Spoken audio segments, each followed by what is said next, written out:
Señoras, señores, buenos días, martes 3 de enero de 2023. Seguimos con el anuario de una vez, largue.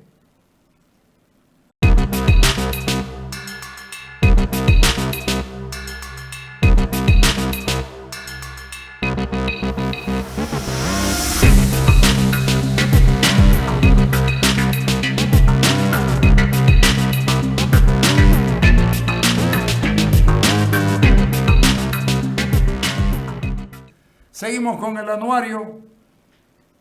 Esta vez a la señora Melvi Vargas, a Jorge Acamine y a Juan Pablo Suárez, técnicos que demostraron que Santa Cruz tiene equipo para enfrentar la mentira de los números y las estadísticas del poder.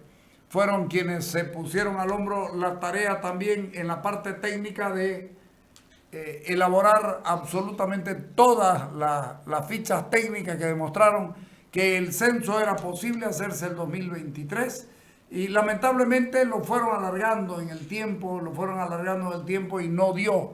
Entonces se hace el 2024, pero se logró la repartición de escaños, se logró la reconfiguración del sistema electoral uninominal y se logró también la distribución económica. Así que creemos que se hizo una buena tarea. Dale. Ha sido la primera vez y creo que, como se dice, ¿no? Primera vez en el mundo que se hace un paro y un reclamo de cumplimiento de realización del censo, cuando eso está normado. Eso es una actividad, digamos, periódica, no es cotidiano, es periódica, que todos los INES de todos los países cada cierto tiempo tienen que preparar la ejecución de un censo. El censo dada la importancia que tiene, dada la magnitud de operaciones, entonces eso se tiene que preparar con anticipación, 3, 4, 5 años, dependiendo del tipo de censo que se tenga y dependiendo de la estructura que se tenga dentro de los países. Entonces hay algunos censos, algunos países que ya tienen, digamos, una base ya preparada, porque ellos van trabajando en forma continua esa actualización. Entonces no es tan caótico, digamos, realizar un censo, es prácticamente elaborar. Y en otros casos, digamos, como en el caso de Bolivia, otros países con menos desarrollados, donde se tiene que empezar, cada vez que hay un censo, se tiene que nuevamente contratar un equipo técnico, se tiene que hacer un proyecto, se tiene que empezar a buscar todo el material, buscar financiamiento. Eso lleva entre 2 a 3 años, puede ser algunas veces un poquito más. Pero en ningún caso, y dentro de la historia que tenemos, nunca se haya peleado por la realización de un censo. O sea, nunca se ha dado. ¿Y por qué en este caso se dio esa pelea? Uno fue porque cuando se fijó el censo del 2022, fíjense que nadie reclamó, todo el mundo estaba de acuerdo, se estaba viendo, pero nos llamó la atención de que no había avance, o sea, no había información. Cada vez que se pedía en qué situación estaba, cómo estaba el cronograma, cómo se tenía el avance, si se iba a cumplir o no se iba a cumplir. Entonces existía un hermetismo total. Entonces nos decían de que eso era la competencia del INE, de que eso era únicamente el INE el que tenía que ejecutar y nosotros no teníamos ninguna intervención en eso. Pero había un antecedente que nos llamaba la atención y ese antecedente era la mala realización del censo del 2012. Entonces nuestra preocupación fue creciendo de alguna manera ante la falta de información. Empezamos a exigir y se llegó, digamos, a una interpelación con del ministro, porque ya aquí, digamos, no había posibilidad de que nos den la información y se llevó, digamos, a la interpelación a la asamblea del ministro. Y allá nos ratificaron de que el censo sí iba a ser, o sea, ok. Pero nosotros como equipo técnico veíamos de que no les daba el plazo, o sea, no, ya nosotros estábamos preparados a decir, bueno, o sea, pero no podíamos decir nosotros que el censo se postergue, pero sí estábamos conscientes de que el censo se iba a postergar, porque no les daba el tiempo. Pasada esa interpelación del ministro, a los 15 días se llama a esa reunión en La Paz y se posterga el censo, y se posterga 2 años. Entonces ahí todo el mundo se asombró, digamos, ¿no? Y se asombró porque además de una postergación, los términos, o sea, las justificaciones no eran técnicas.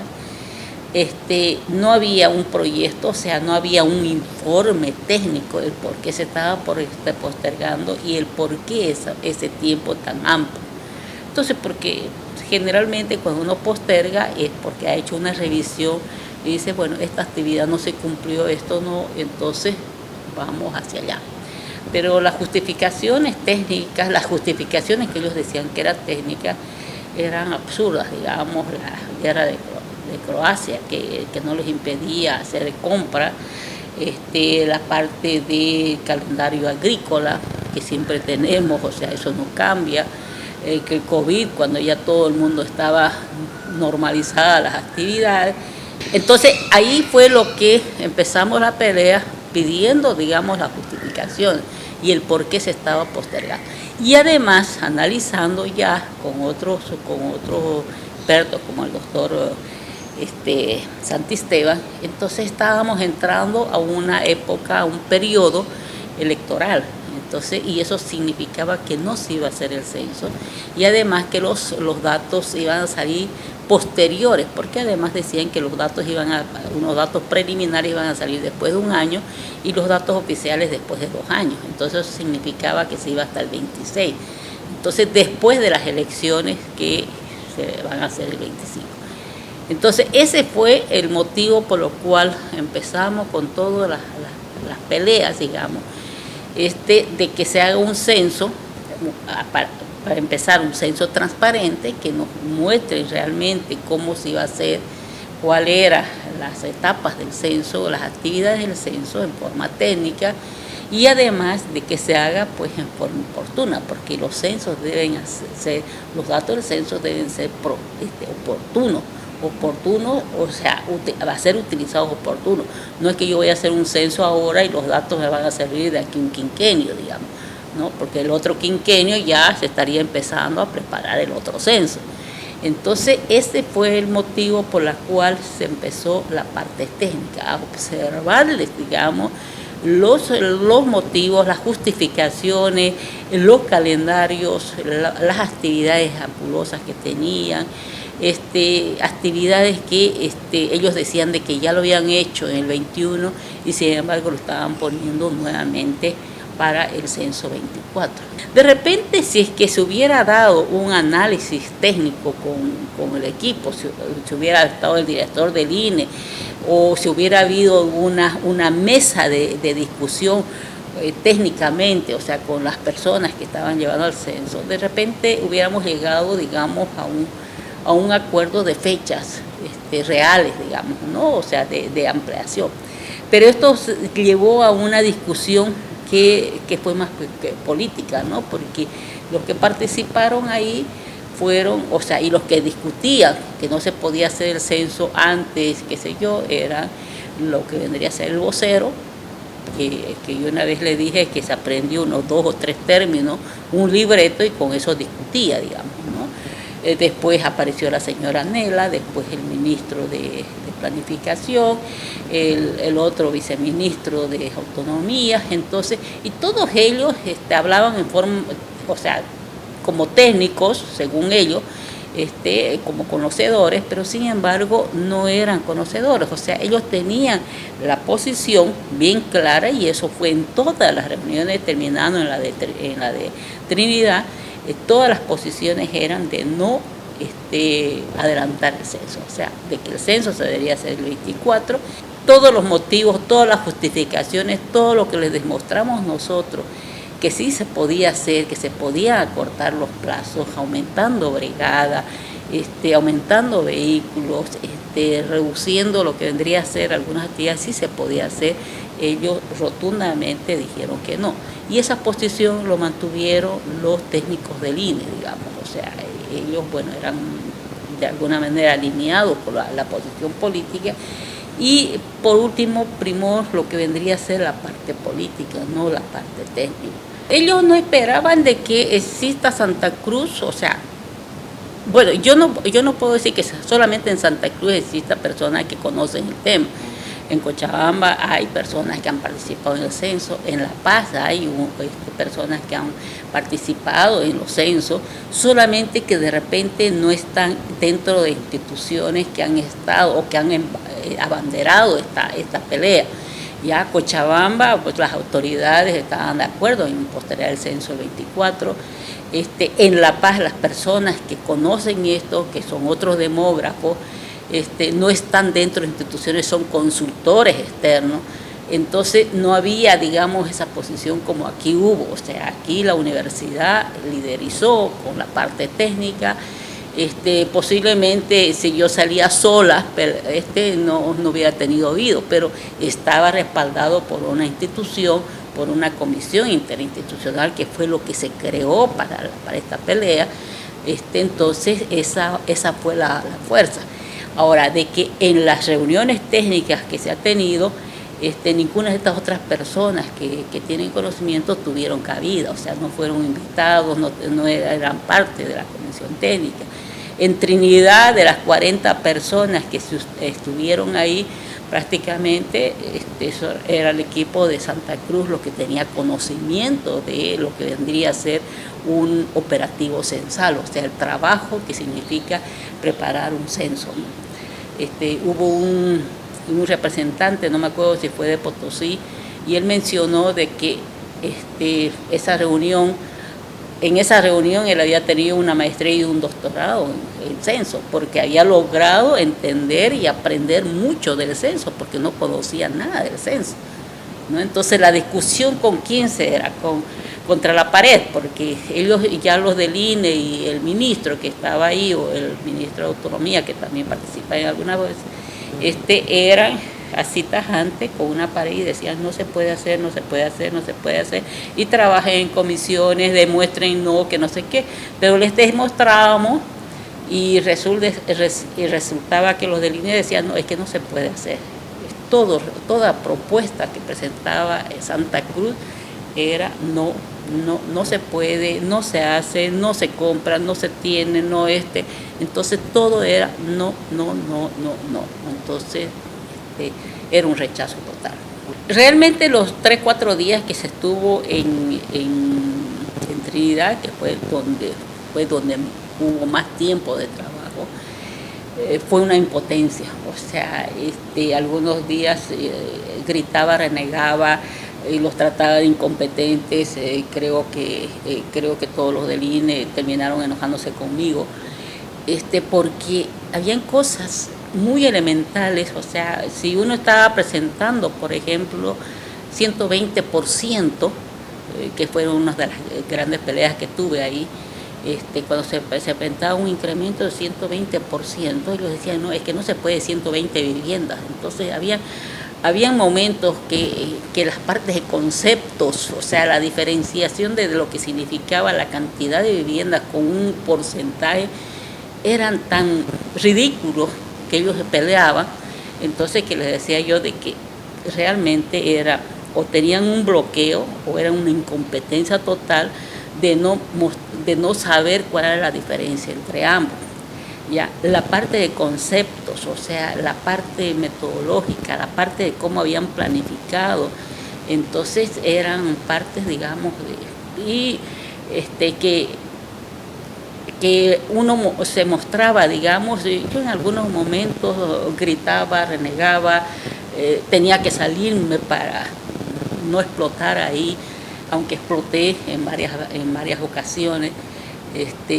Y creo que la que más gritaba era mi persona, digamos, ¿no?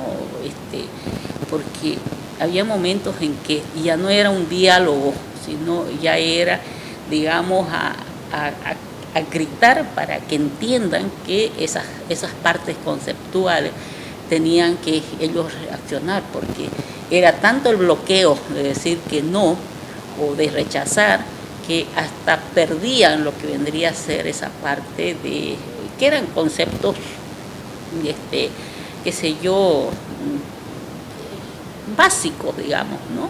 Hubo siempre, por la parte del señor Richter y principalmente de él, yo diría, en la parte de menospreciar las capacidades.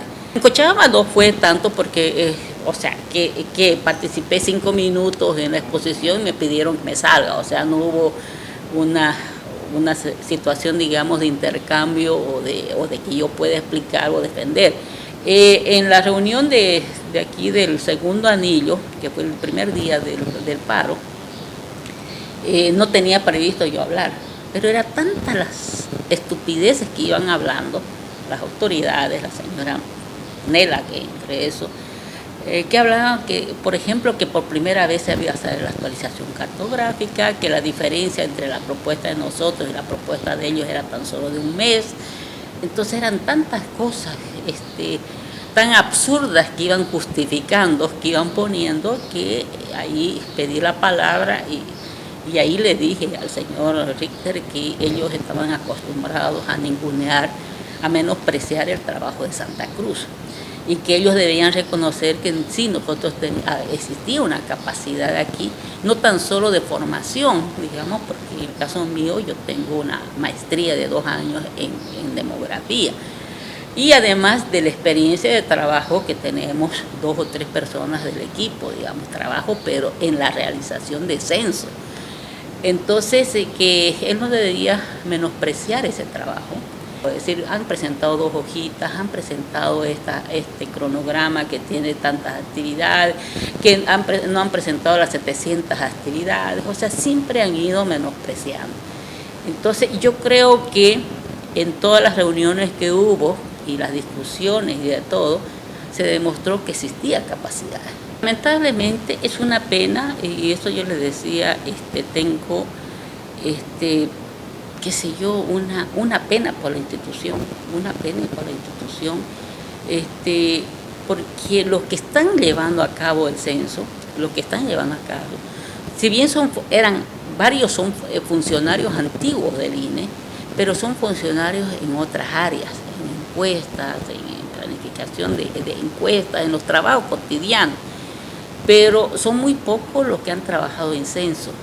Y esa responsabilidad del censo no es, si es que además de eso no hay el respaldo o el apoyo de un director, entonces mucha carga. Yo he sido directora de aquí de la Regional Santa Cruz, pero sobre mí estaba el director del censo y el director del INE. Entonces, fíjense de que ellos planificaban la actividad total y íbamos monitoreando las actividades regionales. Entonces, si bien la planificación aquí en Santa Cruz, pero había una línea que se marcaba por el director, que era de censos a nivel nacional.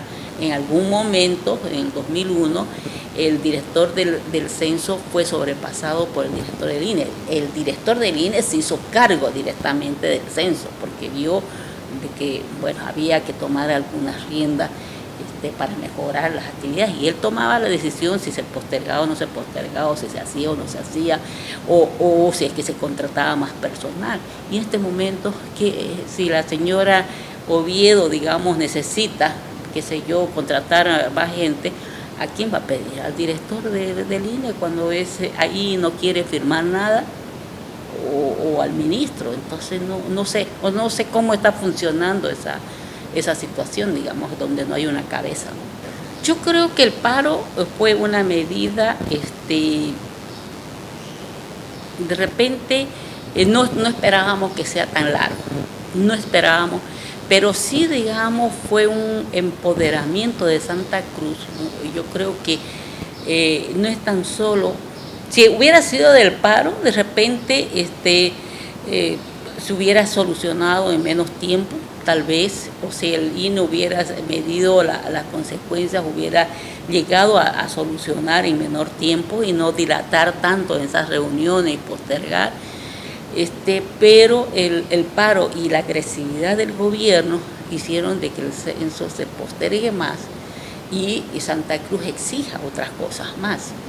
Entonces, pero se mostró un empoderamiento, o sea, se mostró la fuerza de Santa Cruz para pedir, o sea, no fue tan solo el censo, sino fue también lo que vendría a ser los resultados del censo y además mostrar que Santa Cruz es capaz, o sea, Santa Cruz muestra una fuerza, Santa Cruz es capaz de luchar, digamos, por las cosas que quiere y necesita, digamos, ¿no? Entonces yo creo que eso está mostrando en estos marchas, en estas situaciones de pelea que se están dando en estos momentos, porque Santa Cruz ya está cansado de lo que vendría a ser los atropellos, o sea, ya está cansado de todo eso.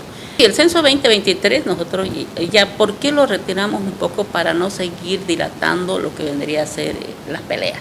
O sea, porque vimos que había una posición, dijimos, bueno, censo 24 en la fecha que está y con lo que ellos nos garantizan de que los resultados van a estar, bueno, eso es lo que queremos, que se garanticen los resultados en las fechas que se tiene previsto para las elecciones y para la distribución de recursos. Con el gobierno no podemos decir que está garantizado, pero hay mayor seguridad que con un decreto. O sea, la ley nos da más seguridad que lo que podría ser un decreto, ¿no? Entonces, nos toca solamente esperar o prepararnos para la lucha. Esperar los resultados que el gobierno sí cumpla o prepararnos para seguir con las luchas en el 24. Esto lo que se ha conseguido es que todos los municipios, por más pequeños y por más del rincón del país que están, van a ser beneficiados por la distribución de recursos en el 24, digamos, y no en el 26, cuando ellos ya estaban yéndose, digamos. Entonces, esa es una ganancia, digamos. Y nuevamente, lo que se ha peleado y lo que se ha conseguido no es solamente para Santa Cruz, es para todo el país. De repente era algo de esperar, ¿no? Porque el gobierno y, digamos, todos estos avasallamientos es parte de respuesta, ¿no? De repente se iban a dar igual, porque ¿por qué lo han puesto la actualización cartográfica de Santa Cruz a lo último? Entonces, para consolidar todos estos asentamientos y estos avasallamientos que van a haber en el área rural o en las ciudades. Ahora, esta manera de pelear o de involucrar, que se llama judicialmente a los líderes, es para ir quitando las fuerzas a Santa Cruz. Pero yo creo que Santa Cruz está empoderada. Santa Cruz no va a permitir esta pelea. En el caso de la universidad, por ejemplo, la universidad es una institución fuerte, entonces no va a permitir que toquen a sus líderes. Y lo mismo va a pasar con lo que vendría a ser la gobernación y lo mismo va a pasar con el comité cívico. Entonces, yo creo que hay una fuerza y hay yo creo que se va a defender a toda costa de que no se toque, que no se descabece toda esta parte, digamos, de la parte que se llama de los representantes que se tienen en el departamento. Que no pase que lo mismo con los otros departamentos, de Cochabamba, que han descabezado y ahí está el pueblo dormido, digamos, ¿no? Entonces yo creo que Dios quiera que no pase a mayor. Sería un enfrentamiento nuevamente que se tendría que someter el gobierno de peleas regionales de Santa Cruz con el gobierno, ¿no?